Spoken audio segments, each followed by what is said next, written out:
సిరిసిల్లలో కార్మికులు చచ్చిపోయే పరిస్థితి ఉందా?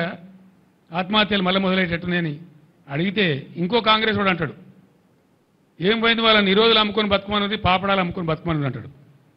నిరోధులు అమ్ముకొని బతకన్నారా? కుక్కల కొడుకులారా మీరు మనుషులా?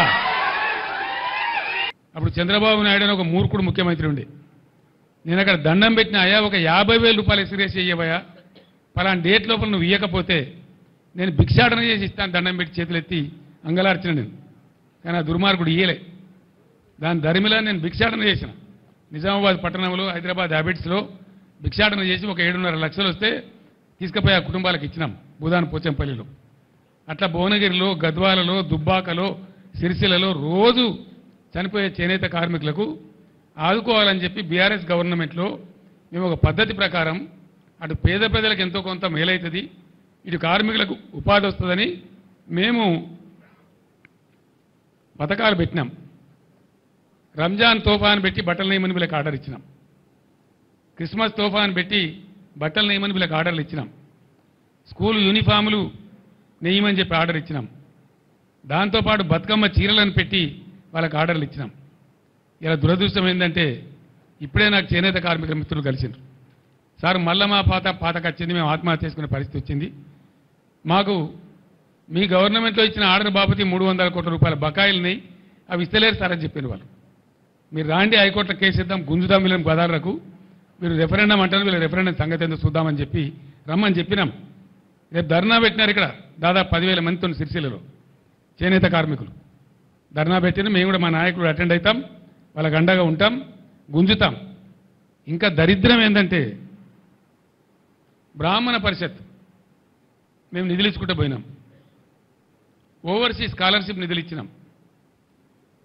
డాక్టర్ అంబేద్కర్ పేరు మీద, జ్యోతిబా పూలే పేరు మీద, వివేకానందుని పేరు మీద ఓవర్సీస్ స్కాలర్షిప్లు ఇచ్చినాం.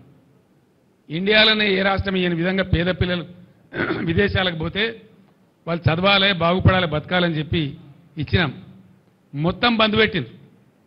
ఒక్క ఓవర్సీస్ స్కాలర్షిప్ ఇస్తలేదు ఈ గవర్నమెంట్ ఇచ్చిన కాడికి. మేము శాంక్షన్ చేసినా కూడా ఇస్తలేరు. బ్రాహ్మణ పరిషత్కి అయితే లాస్ట్ 2 క్వార్టర్ల డబ్బులు విడుదల చేయాలి, చేయలే. ఫైనాన్షియల్ ఇయర్ అయిపోయింది, అది కూడా ఇస్తలేరు. ఈ రకంగా వాళ్ళకి ఎగనామం పెట్టినారు. ఓవర్సీస్ స్కాలర్షిప్ కూడా బంద్ పెట్టినారు. చేనేత మిత్ర పథకాన్ని బంద్ పెట్టినారు. అనేక స్కీములు చేనేత కార్మికులకు ఉన్నాయి కూడా బంద్ పెట్టినారు. అంటే వాళ్ళు సావన్నా ఎక్కడికి పోవాలి? ఎంతో బ్రహ్మాండంగా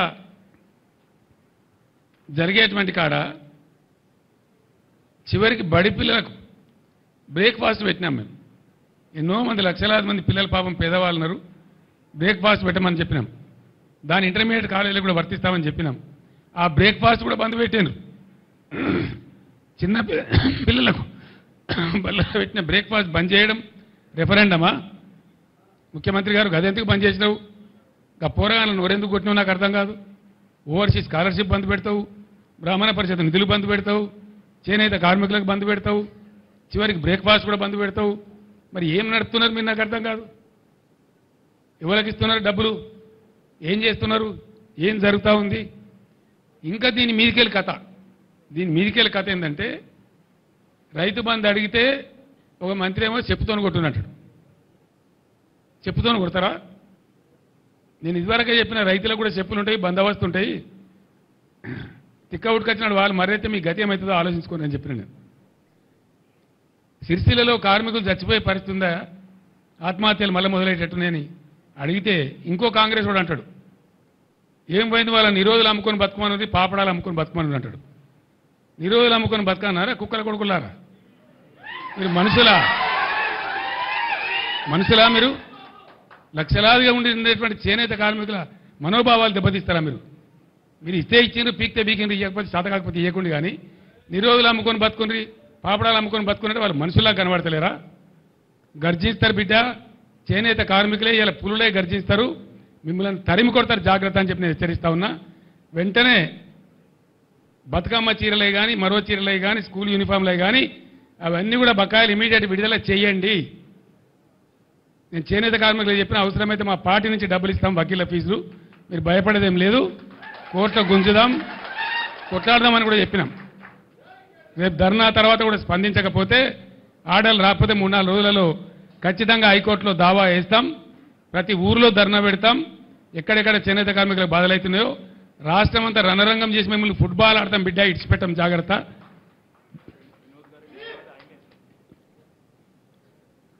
ఆ వినోదే పెద్ద అడ్వకేట్, ఈయననే కేసు వేయాలి. మీరే వేయండి కేసు దయచేసి.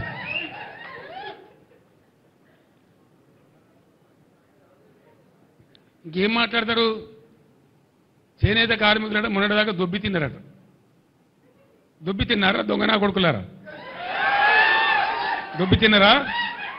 కష్టం చేసిండ్రు పాపం. గవర్నమెంట్ ఆర్డర్లు ఇస్తే నేసిండ్రు, ప్రజలకు పంపించిండ్రు.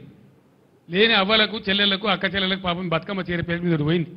రంజాన్ తోఫా కింద ఒకటి పోయింది. క్రిస్మస్ తోఫా కింద ఒకటి పోయింది. వాళ్ళు బతికిండ్రు.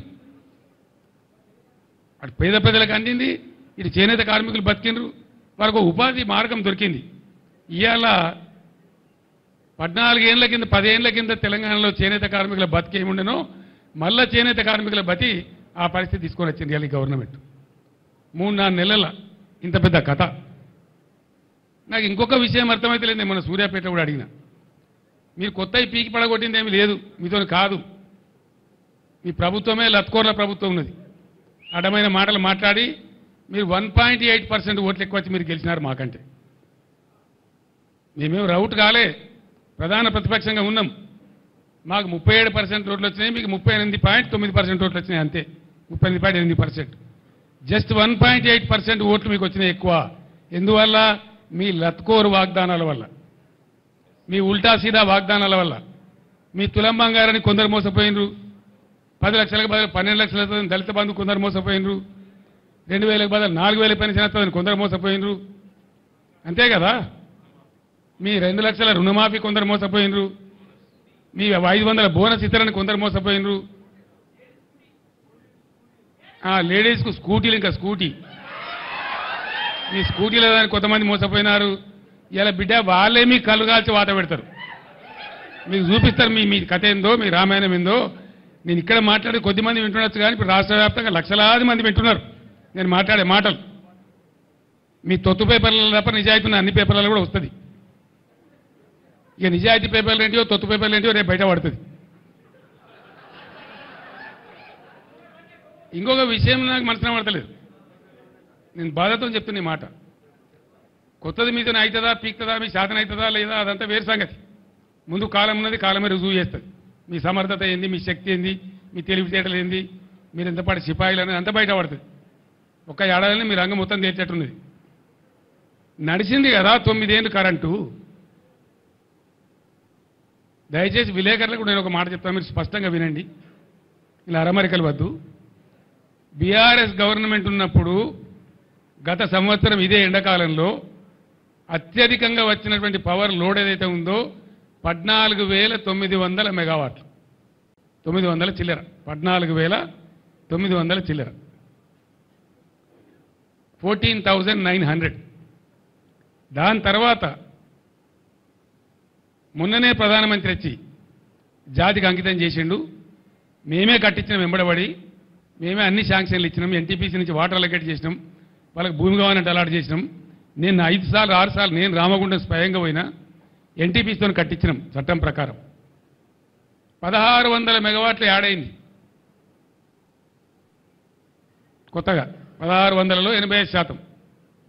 ఇంత అయితే కరెక్ట్ కదండి. 1400 మెగావాట్లు యాడ్ అయింది. 14,900 హైయెస్ట్ పీక్ లోడ్కు ఇంకో 1400 మెగావాట్లు యాడ్ అయింది ఉన్న కెపాసిటీ కంటే. అది మన సొంతం, ఎన్టీపీసీ మనకి ఇచ్చేది మన హక్కు. ఇప్పుడు హైయెస్ట్ వచ్చింది ఎంతరా ఈ మీ సీజన్లో అంటే 15,600 వచ్చింది. అది ఒక రోజు 2 రోజులు వచ్చింది. అంటే ఎంత? 700 మెగావాట్లు ఎక్కువ వచ్చింది. మేము ఉన్నప్పటికంటే 700 మెగావాట్లు ఎక్కువ వచ్చింది. 700 మెగావాట్లు ఎక్కువ వస్తే మరి 1400 యాడ్ అయింది కదా. మరి ఎందుకు షార్టేజ్ అవుతున్నది కరెంటు? ఎవడు దీనికి కారణము? దయచేసి అందరూ ఆలోచించాలి, విలేకరు మిత్రులు కూడా ఆలోచించాలి. పవర్ లేదా అంటే పవర్ ఉన్నది, నడవలేదా అంటే 9 ఏళ్ళు నడిచింది. అంతకుముందు బ్యాడ్ సిస్టమ్ ఉంటే మేము 1 ఇయర్లే క్లియర్ చేసినాం. కష్టపడి రాత్రింబవళ్ళు మా మెదళ్ళు కరగబెట్టి మీలా పిఆర్ స్టంట్లు చేయకుండా అహో రాష్ట్రాలు కష్టపడి 7,600 ఇన్స్టాల్ కెపాసిటీని 18,600 తీసుకొని పోయినాం. బ్రహ్మాండంగా నడిపినాం. మళ్ళీ ఇప్పుడు ఇంకో 1,600 మేము చేసిన కృషి వల్లనే ఎన్టీపీసీ నుంచి వచ్చింది. మరి ఎందుకు పవర్ షార్టేజ్ అవుతుంది అంటే మీరు పక్కా చవటలు దద్దమ్మలు శాతగాని చవటలని అర్థమవుతా ఉంది. అంతే కదా, మీకు నడపడం చేత కాదు, తెలివి లేదు. అది చెప్పాలి బాగా చెప్తా. మేము అసమర్థులం, తెలివి లేదు, మాకు నడపలేకపోతున్నాం, మొత్తం చేతనైతే లేదు. మళ్ళీ కేసీఆర్ చెప్పనుండే అంటారా?